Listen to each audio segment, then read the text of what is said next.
So, honestly, like, we're pretty glad that Team Liquid chose us because C9 was looking, on an extremely hot streak. So, um, we probably were more scared of C9 than TL anyways.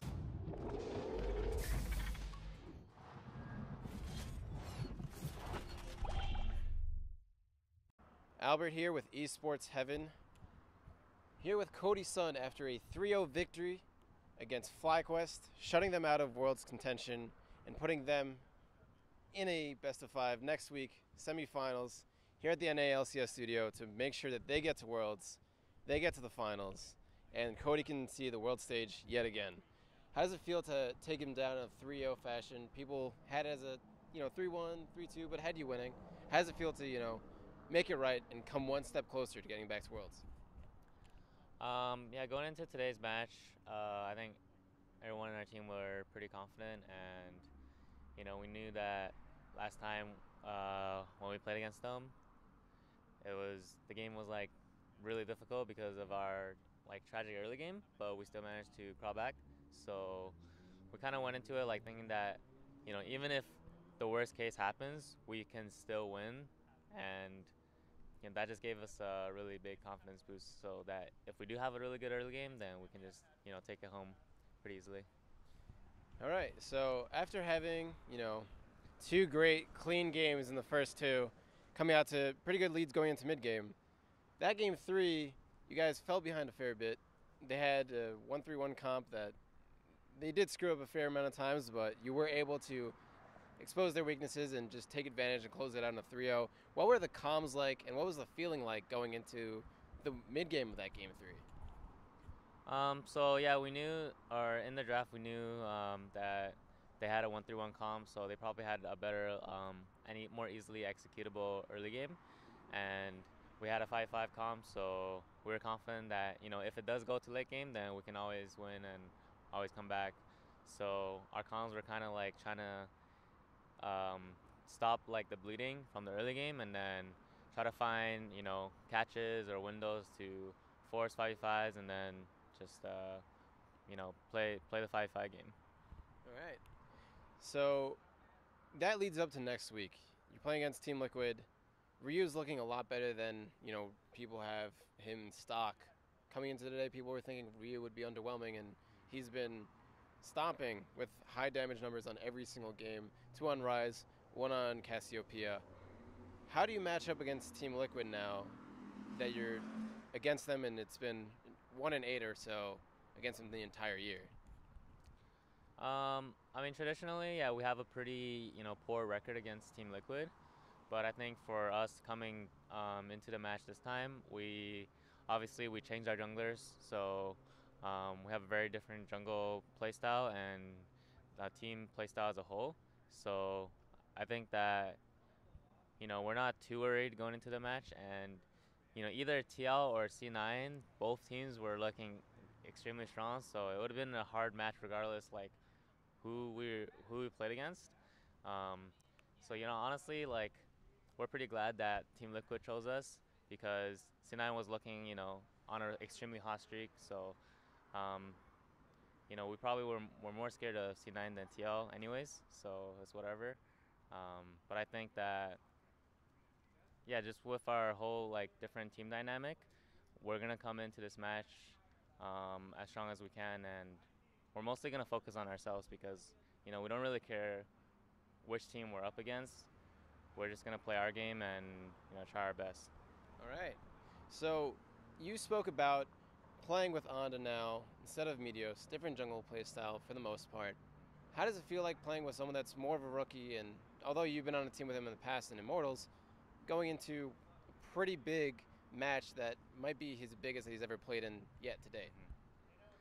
I mean, knowing Andy and him, he's pretty like he doesn't really tilt or really get pressure that much, even in high stakes matches. So, even though it's his first playoffs, I think he played pretty well today, and he doesn't seem like that pressured at all. I mean, he doesn't even have a history playing against TL, so it's not like he's like scared of them from whatever, right? Yeah. So I do think that him like being a fresher player compared to a more traditional like jungler like Meteos, he brings in a lot of unique and different perspectives, because he also like pays very close attention to like Korean junglers and their pathing and play styles or whatever. So, you know, we kind of just have like a more unique perspective in the jungle matchup, and you know, we'll see what happens, right? But it's gonna be very different than, you know, a more traditional jungler like Medias who's played like, you know, for years and years. All right.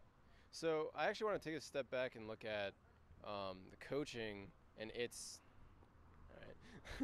and its effect on, you know, 100 Thieves as a whole. Prolly in his history on H2K has always placed I think top 5 or top 3. You're with him this year, top 3 both times that you're playing in these splits. Top 2. Oh, top 2 first, but not this split yet. Mm-hmm. You're third place, but close. Mm-hmm. How does it feel having him? He's a veteran player, veteran coach. What impact does he bring to the team and to your play styles? I think Prolly is a very important like figure in the team. Yeah, mostly because of his, you know, wealth of experience, and I think he doesn't really, you know, get pressured either. So he always drafts at a pretty standard and high level, and brings in that like calm demeanor for our team. And you know, we also have so many different like veteran players like Ryu, Sunday, and Afro. So most of the time, like, we do perform well under pressure.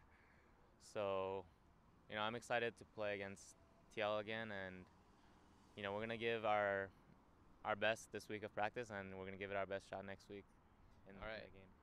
Sounds good. And I want to wrap things up a little bit. I want to hear some shade. I want to hear some, you know, biting words, if you have any. I don't know. Some players do, some players don't, and shit talk goes far away, especially against Double Lift. Do you have anything that you'd say against him, their team, anything like that? No, not really. Like, I don't care, you know, whichever team I play against. Right now, I'm just very focused on myself and my own play. Mm-hmm. So, like, C9, TL, you know, even if a Korean team, it doesn't matter. I don't really care. It doesn't really matter. I'm just gonna play my game, play my pool, and I trust my team in like doing their jobs. I trust everyone, so, and they trust me to carry. So. All right. So, after a crazy weekend, TSM getting out, now you have 100 Thieves getting out. Who knows if we see TSM in the finals? But last question, do you think you'd be able to meet C9 or TSM in the finals, and which one do you think you're going to meet if you do make it? Honestly, I think both teams are very strong. TSM, you know, last playoffs they didn't really do as well as they wanted to, so they're coming in pretty hot this playoffs. And C9 has rookies, but they've been also looking really hot in LCS as well. So I think it really depends on if I mean, we'll see if Babur and Zayzal, you know, plays well under pressure. But if they do, then we're probably gonna play against C9. But if they don't perform that well under pressure, you know, it's probably gonna be TSM. All right, sounds good. And to close things out, any words to say before your playoff match, whether it's to your fans, to Nadeshot and team for supporting you guys for so long, anything like that? I guess, you know, thank you to everyone supporting us. 100 Thieves is still a pretty like new organization, and I'm still a fairly new player in LCS. You know, this is gonna be my second year, and both times that I was in playoffs, I made it to finals, and then, you know, I wasn't able to take it. So this time, you know, hopefully I'm able to make finals again with my team, and we're gonna try our best to try to take it home and, you know, bring the trophy back to 100 Thieves. All right, sounds good. Hoping for that trophy. Now, this is Albert and Cody Sun signing out. See you next week in semis. Hey everybody, thank you so much for watching that Esports Heaven video. Unfortunately, Albert had to go home. His flight was already scheduled, so he's gone. He couldn't stay. So I'm doing the outro. You should go ahead and actually follow me. You can follow me on Twitter, Parqueso Media. You can follow the Shot Caller. I've got some really good interviews there, probably better than Albert's. So. No, but seriously, watch this shit. I'm gone. It cost me too much. And I don't have a Patreon or Double Lift interviews anymore, so watch this shit.